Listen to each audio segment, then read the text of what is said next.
खबर का और सरकारी कंपनियों से जुड़ी हुई एक इंटरेस्टिंग और बड़ी खबर लेकर आ रही है हमारी एग्जीक्यूटिव एडिटर स्वाति खंडेलवाल। स्वाति, बताइए क्या है बड़ी और एक्सक्लूसिव खबर? बिल्कुल, आपने सही कहा, ये बहुत ही बड़ी खबर है और ये गेम चेंजर है इस पूरे सेक्टर के लिए। पीएसयू स्कीम की जो हम बात लगातार कर रहे हैं, उसके लिए बहुत बड़ी खबर है।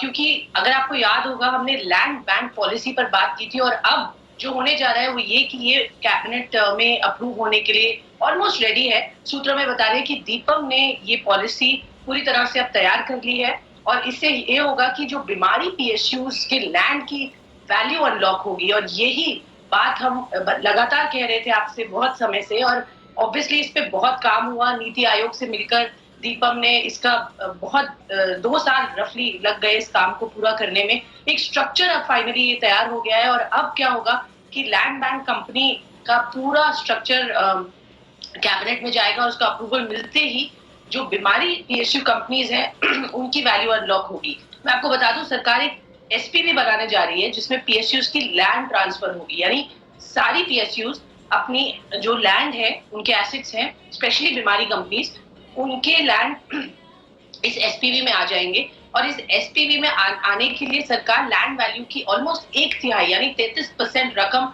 अपफ्रंट पीएसयू को देगी। तो ये एक बहुत बड़ी बात है। पीएसयू की जो दिक्कतें हैं स्पेशली कर्ज को लेकर, वो कहीं हद तक यहाँ रिजॉल्व होते हुए दिखेंगी। बड़े लैंड बैंक वाली पीएसयूज का कर्ज यहाँ घटेगा और उससे ऑब्वियसली उनको बहुत राहत भी मिलेगी।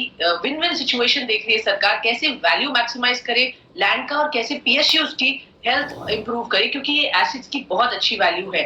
एसपीवी को लैंड ट्रांसफर पर आप जानते हैं अब स्टैंप ड्यूटी से भी एग्जेम्प्ट कर दिया गया है, जो कि एक और बहुत बड़ी दिक्कत थी जो पिछले सेशन में, पार्लियामेंट सेशन में यहाँ पर मंजूरी सरकार ले आए हैं कि वो एग्जेम्प्ट होंगे स्टैंप ड्यूटी जो चार्जेस होते हैं वो पे करने के लिए। तो आप समझिए ये अभी स्टार्ट ऑफ द इसके जो आप देखेंगे रिजल्ट्स छोटे छोटे ये ट्रांचेस में होंगे। कुछ कंपनीज यहाँ पर फोकस में होंगी, स्पेशली जो बीमारी पीएसयू कंपनीज हैं, जो लॉस मेकिंग पीएसयू कंपनीज हैं, उनसे बिगिन होकर फिर वो और कंपनीज पर जाएगी। तो ये गैम्बिट बहुत बड़ा है।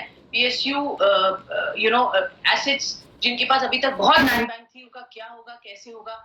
सरकार फाइनली यहाँ पर एक बहुत बड़ा दिक्कत से निकल रही है, जो कि इन्होंने 1-1.5 साल से तैयार 2 साल लगाए इसको तैयार करने में, बट अब ये तैयार हो गया। जल्द ही इसको कैबिनेट की अप्रूवल मिलेगी। स्टोरी में जो क्रक्स क्या है, जो सबसे खास बात है वो समझना जरूरी है। ये स्टोरी जो है वो सिर्फ और सिर्फ बीमार सरकारी कंपनियों के लिए, जो सिक पीएसयूज हैं, जिनको रिवाइव करना है सरकार। और इसमें 3 कंपनियां ही आ रही है जिनका अभी लैंड बैंक पर विचार किया जा रहा है एसेट मोनेटाइजेशन को लेकर। एक है एमटीएनएल, दूसरा एचएमटी और तीसरा स्कूटर्स इंडिया।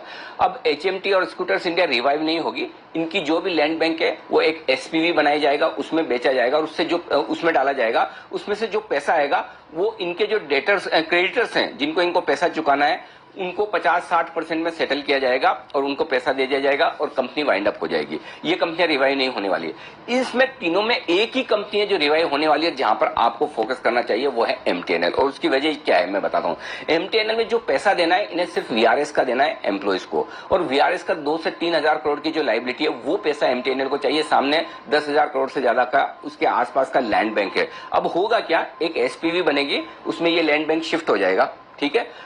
जो भी लैंड बैंक की वैल्यू है, फेयर वैल्यू, उसका 33% अपफ्रंट मिल जाएगा एमटीएनएल को। क्या आपके पास आ गया, समझिए 3,000 करोड़ आ गया। अब इस 3,000 करोड़ से आप अपना लाइबिलिटी चुका दीजिए, वीआरएस की, एम्प्लॉइज की कॉस्ट कम कर लीजिए, खत्म। उसके बाद आपका 5G रोल आउट में ऑलरेडी प्लान है। तो एक तरफ आपकी बैलेंस शीट ठीक हो गई, वीआरएस का पैसा दे दिया और 5G रोल आउट। तो आईटीआई की तरह ही एमटीएनएल को सरकार रिवाइव करना चाहती है। ये बड़ा डेवलपमेंट है। तो इसमें 2 कंपनियां जो लॉस